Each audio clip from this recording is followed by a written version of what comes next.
Hello and thank you for joining us for another track guide in association with Kireth Esports. We're doing something a little bit different this week. We're going to do Daily Race A for the first time ever.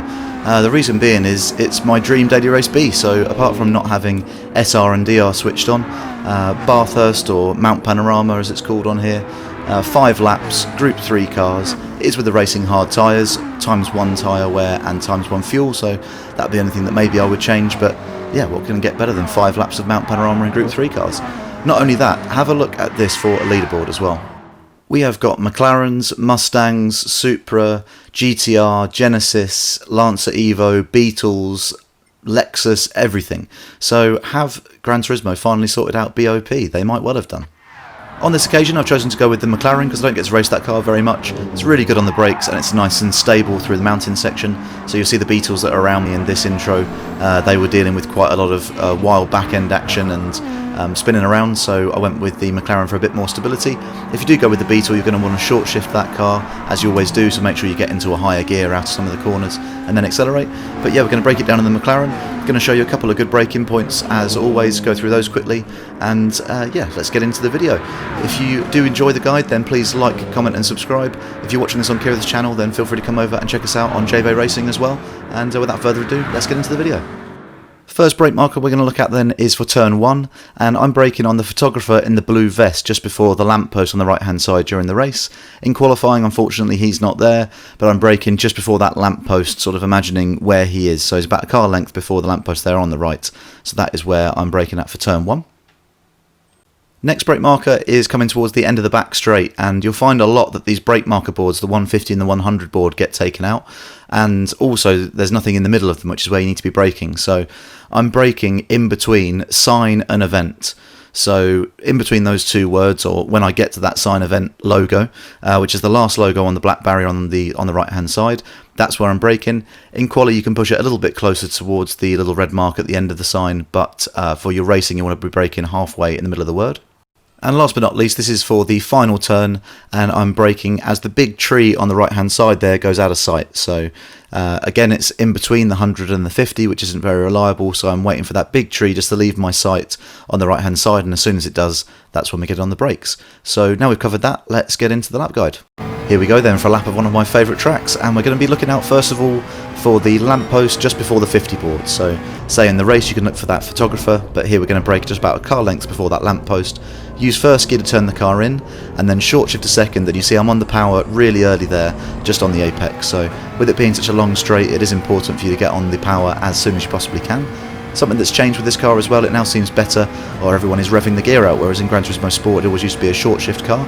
So I'm revving the gear out but then holding 5th gear. Next we're looking out for the black path on the left hand side, and I'm braking just after it, so right on the end of the black path. Down into 2nd gear, but delay that shift down into 2nd, so go down into 4th, then 3rd, and then 2nd a little bit later, and you see that I'm lifting off the brake really as quickly as I possibly can. Here we get right over to the right hand side, turn in and make sure that you brake with the car in a straight line here. If you've still got the wheel turned a lot while you're braking, you're going to get in trouble. And again, we're using 1st gear, but this time I'll accelerate up the hill in 1st. It's important to get tight to that wall on the left hand side. Here we're coming out to the left hand side and start turning in by the tree, so reasonably early, and then we do a little lift, short shift to 4th, and then you can get back on the power, and it's then flat out through all of this section, but really important to position your car right. So here we're aiming for the left hand side of the track, so you come out in the middle and you're aiming towards the armour wall. Then turning in here, clip this curb, you see I use a little lift just to help rotate the car, and then back on the power. And for this left-hander, you lift just before the crest of the hill, so a little bit of a lift there. The car will sometimes get a little bit unsettled, but you can get back on the power nice and tight to that wall on the left hand side, and that's a quick line through there. Now this downhill section is tricky. You just want to point your car very straight, and you see I'm only ever using about half brake, so do not stamp on the brakes here or you're going to lock the car up and end up just sliding.